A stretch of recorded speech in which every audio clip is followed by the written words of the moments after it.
Hi friends, all of you welcome once again. Today lecture is we are discussing about isolation and separation of nucleic acids from E. coli. So this is the factors, especially experimental factors. So this is not a theoretical factor. This is the four number of factors or experimental factors and laboratory factors to influence the uh, affect to isolate the genome DNA from E. coli. Name of the factor is temperature, second factor ionic strength, third factor pH, fourth one is cellular condition. So these four factors are uh, more influence to the structural aspect of isolation of genome DNA from bacteria. So how it will influenced? We can learn one by one. The temperature.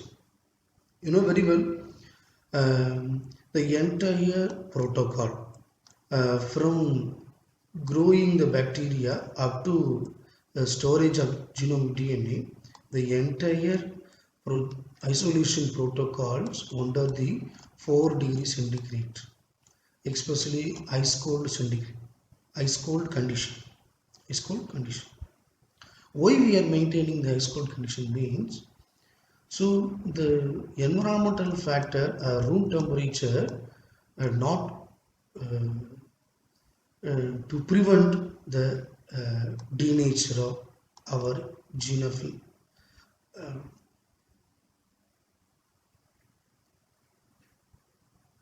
so the environmental factors like room temperature involve in the uh, degradation of genomic DNA. That's why we are maintaining the 4 centigrade um, reaction temperature. So we are always maintaining the 4 degrees centigrade. Okay. So there is the considerable variation in the temperature stability. So each biomolecules contains various temperature stability. Yes. For example, the DNA contain hydrogen bonds. So the hydrogen bonds in the double helix, it's began to unwind the temperature at the 80 to 90 degrees centigrade. That's why we are this corresponding temperature we are using in PCR. Yes, you know very well. This is the 90 degrees centigrade. We are using the denaturation of DNA in the PCR. Yes. So this 80 degrees centigrade to 90 degrees centigrade is a range of temperature to involve unwinding of DNA, unwinding of DNA by disturb the hydrogen bonds between the double helix. So we can always maintain the 4 degrees centigrade is more better. Okay. Likewise, phosphodiester linkage present in the nitrogenous bases in the DNA is you know very well. These linkages and N-glycosidic bond present in the ribose sugar and nitrogenous base. So these two bonds are stable up to 100 degrees centigrade. So this is we are not concerned because so these two bonds are highly stable up to 100 degrees centigrade. So we can never mind during the isolation and separation of genome DNA. Okay. Second one is ionic strength. This is a very important phenomena. Why? Because the neutral solution, the DNA get more stable.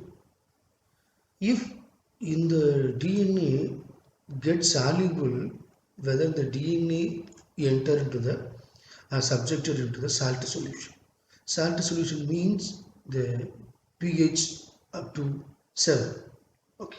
The salt condition, the DNA going to dissolve. Why? Because the DNA have phosphate group. The phosphate group will provide negative charge. So this is an acid. So this acid surrounded base, if the pH is greater than 7, so it's easily soluble. Easily soluble. So we can select the ionic strength of solution and buffer or chemical components in the isolation or separation of nucleic acid from E. coli is more important. So you can always maintain the salt concentration less than the 0.05 molar. So this is the optimum concentration of salt we are using for isolation of genome DNA from bacteria. If you are increase the salt concentration, the DNA gets soluble. You can never isolate the genome DNA. Yes, please keep your mind. Okay. Third factor is pH. So the pH to play important role. So the pH 4 to 10 is the optimum pH for uh, hydrogen bonding between the complementary strand of DNA. If the pH may be greater than 10 or less than the 4, the hydrogen bonds go to suspect, maybe hydrolyzed or broken down. So you in the buffer, choosing buffer always maintain 4 to 10. Similarly, the phosphodiester linkage in the DNA backbone are stable between the pH 3 and pH 12. So this is the optimum range of pH. So you can always maintain around this pH. If you are going to less than 3 pH, the glycosidic bond, hydrogen bond and phosphodiester bonds are going to denatured.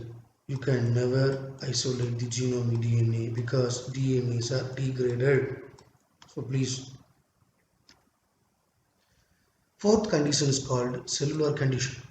Cellular condition. This is very interesting condition. You know very well, uh, before you isolate the genome DNA from E. coli, the all glasswares and chemicals and the laboratory conditions could be sterilized, should be sterilized. Why? Because this sterilization or autoclaving, the to incubate the deoxyribonuclease enzyme. Yes, you can autoclave the buffer solution and glasswares and reaction equipments. So all of these must be sterilized for incubate or degrade the deoxyribonuclease.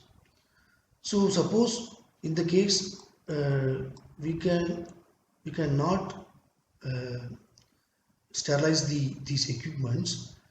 This buffer or glasswares and the reaction apparatus contains maybe deoxyribonuclease. This enzyme to catalyze the or hydrolyze the DNA molecule get fragmented.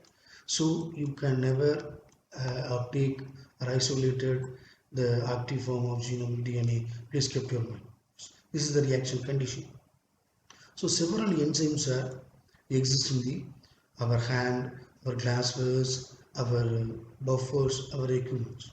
So please, my dears, before you going to start it to be autoclaved or sterilized.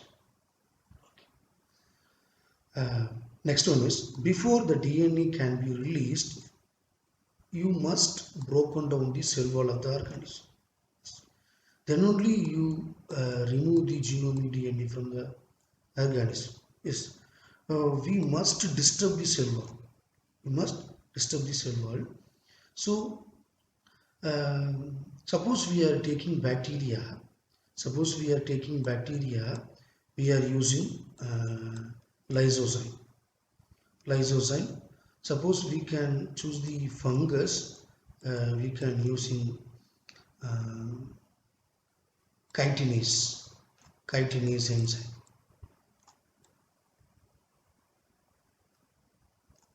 Suppose we can choose the plant cells, we can use to degrade the cell wall by cellulase enzyme. Cellulase enzyme. So please keep your mind. If you are taking bacteria using lysozyme, you try to disturb the cell wall. Yes. So in the case of fungi, you can chitinase. If you take the plant cell, if you are using maybe chitinase or cellulase, because fungus and plant cells containing rigid cell wall. Yes. So this is the reaction condition, very important for selection of those chemicals. Okay. Once again, we must remove the histone protein from the DNA. Then only we got purified form of DNA. So we must remove the histone protein by proteinase K, or ethanol, or isoamyl. So these three reagents we can treat it with the genome DNA. We try to remove the DNA bounded histone proteins. Yes. So this is the reaction conditions we can manipulate.